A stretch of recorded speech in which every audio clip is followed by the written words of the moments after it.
I'll ask you today's tough question, and that is who has the biggest impact on the game on Saturday? So we are excluding Cedric Tillman because we don't know that he'll play, but I've been told to lean towards the pessimistic side of that we'll see. But you know how injuries don't get out much. And if you have any insight, feel free to jump in there. I know you talk to coaches all around. But we went with Brew McCoy, Jalen Hyatt, and we went with Anthony Richardson, Ventrell Miller. So who has the biggest impact on the Tennessee-Florida game on Saturday? I have no idea. It has to be Anthony Richardson, though. I mean, I don't know if Ventrell's going to be healthy enough to play or play well enough. I think for Florida to have success, they're going to have to run the football. I think Anthony Richardson's going to have to be impactful in the run game, and I think that he is going to have to be effective throwing the football once he can force Tennessee safeties, move the safeties out of the middle of the field. I think that he's going to have to be the most impactful player in the game for Florida to have the type of to have a real chance. I mean, I can make a case for Florida, but I can't make a case for one if Anthony Richardson doesn't have a great game. Fair. If you want to get on board, if you got a question for Chris about your favorite team, be it the Vols or NFL tonight, and gets rolling, Chris covers all of that. So go ahead and post your questions on the message board. We want to get you engaged and get you some answers from a guy who's been an NFL coach and a college football scout. Chris, I spoke to somebody at Florida yesterday that said that he thinks that Anthony Richardson lacks confidence, that it's not just a bit of a banged up thing. Do you see signs of that when you watch tape of him this year? Well, he is banged up. That's a big part of it, and he does lack confidence as a passer. That's to me, that's obvious. That's been the case for some time. I think he's confident in his ability to learn and grow, but he's working hard. He's a really good young man, but yeah, he's not a polished passer, and far from it. So I don't think they've done a great job with the receiving core of helping him out there. So yeah, I think that's the case with a lot of guys. I think that's the case with him. But it's not just, well, why do you lack confidence? It's never, oh, well, that's it. You didn't have confidence. Well, we're going to go buy some confidence and then we'll fix this. Doesn't work that way. I mean, he's not confident. So how do you get him? Well, he's not comfortable with what he's seeing. He's not comfortable in the pocket. He's seeing, if they're not able to run the football at Florida, as I mentioned, he's having to throw it into tight windows, and that's very difficult to do. It's an offense that's quite a bit different, let's say, than Tennessee's in their design. Florida's more physical. I mean, in terms of how they want to run the football, they want to establish the line of scrimmage. They don't spread you out. They'll run some tempo at times, but that's not their DNA. They're trying to build a program that's sustainable because it's a line of scrimmage league. And so right now, what they're trying to do is, without a lot of weapons that they need to improve upon, and likely will in recruiting, they don't have a lot of weapons, and they don't have a really passing attack that really flows enough to get him the confidence early. And I think if you look at it against a good defense like against Kentucky's, he struggled. They're not making mistakes and penalties and whatnot, but they had a couple of negative plays because Kentucky really did a good job of narrowing the throwing lanes, and I think that you lack confidence when you're not quite sure what you're seeing. So that's absolutely the case with him. One of the cases with him. So I know that this is Billy Napier's first year, and as a first year head coach going into Neyland Stadium, that's going to be a tough game for Florida. I know we've been looking at it mainly from the Tennessee perspective, but let's flip the switch. From the Florida perspective, how worried do you think Billy Napier is? Because you're expecting a loss. I'm assuming if you're Billy Napier, you're expecting a loss. You've seen your team; it's not great. You're kind of imploding. It's just a bad all the way around. How is playing in Neyland as that first-year head coach with this team, how is that going to affect Billy Napier and affect his team's performance overall? Well, I think it's always difficult when you don't have the better team. I mean, I always feel a lot better when I go on the road and I got the better team. I'll take my chances there. I think it's a work in progress. I think the things that I mentioned about where they're deficient, he's aware of it.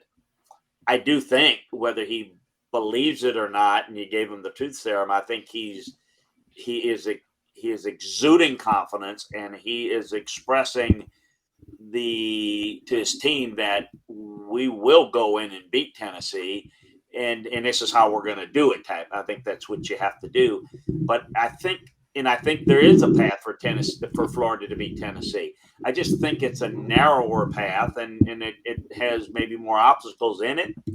But yeah, I think I don't want to use it this way because he doesn't, but he gets a bit of a pass in that it is going on the road. He is inheriting a team. Now, I will say this: there's no on the who has the most impatient fans in the SEC. Florida would maybe win that race. I mean, there's an expectation level that's almost out of control over there. But I think for the most part, the prudent fan realizes that the way Billy wants to do it is build it with a strong foundation, and he's been left with a roster that's not as good as a typical Florida roster. So I think you can flip it the other way. You got nothing to lose. You go and play a better team on the road. If Florida wins, there's maybe that expectation that Tennessee should win it. They're an 11-point favorite. I think there's more pressure on Tennessee. I mean, Tennessee drops this game. This is a missed opportunity because this is one of the few times in recent history and maybe in the future where you're going to go in as the better team.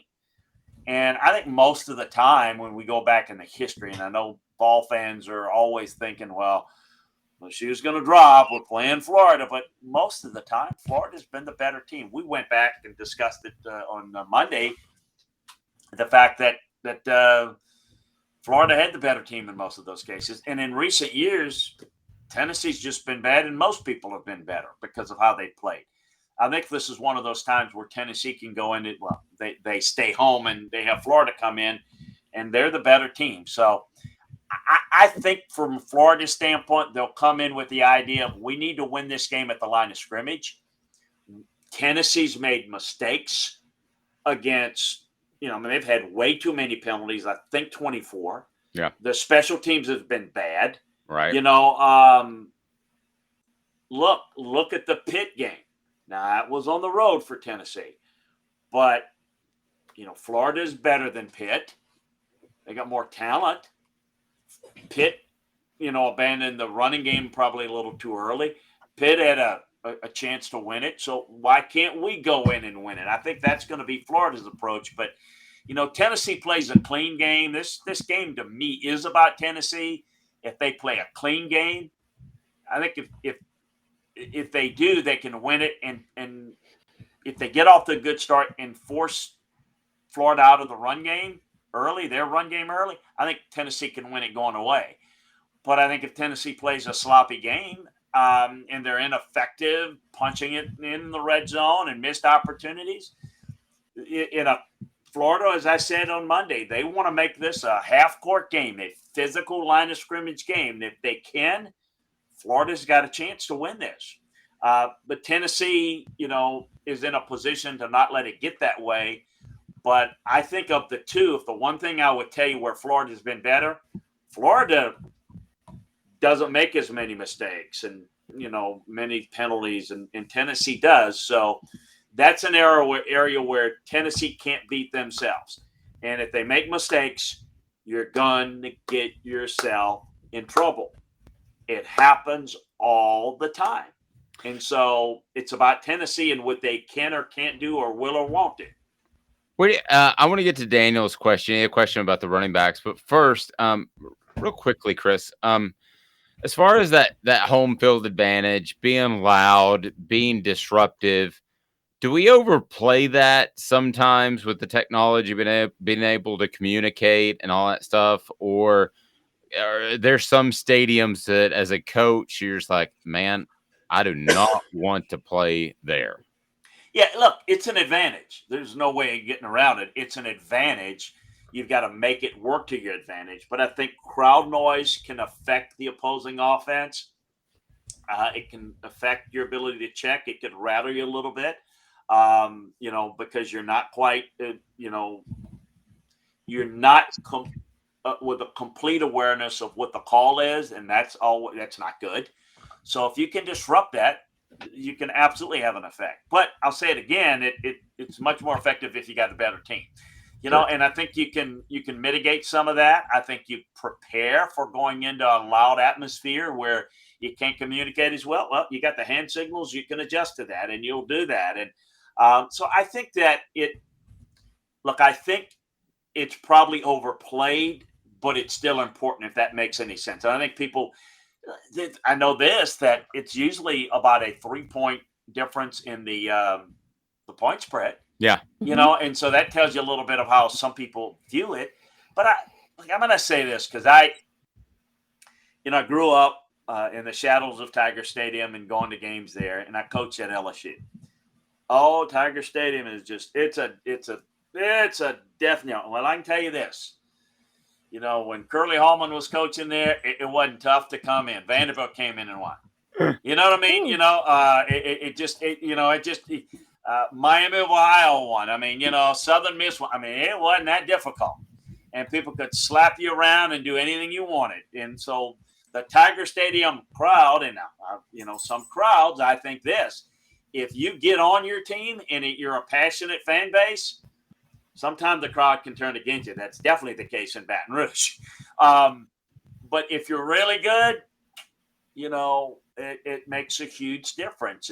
There's no question about it. Alabama, until Nick Saban beat Alabama in the early 2000s, Alabama won every game in Tiger Stadium from 1969 to 2004. That's every other year. Yeah. And they won, now, was it tough environments? Did Charlie Mack have some good teams? Did Jerry Stovall have a couple Jerry Stovall beat Bear Bryant's team in Birmingham, but he couldn't beat them in Baton Rouge. So, I think it can be overplayed because it has to be accompanied by a really good team. But I do think home field is important. And some stadiums are tougher. And I think the getting away from your environment for the team that's going the road, I think it does have an effect.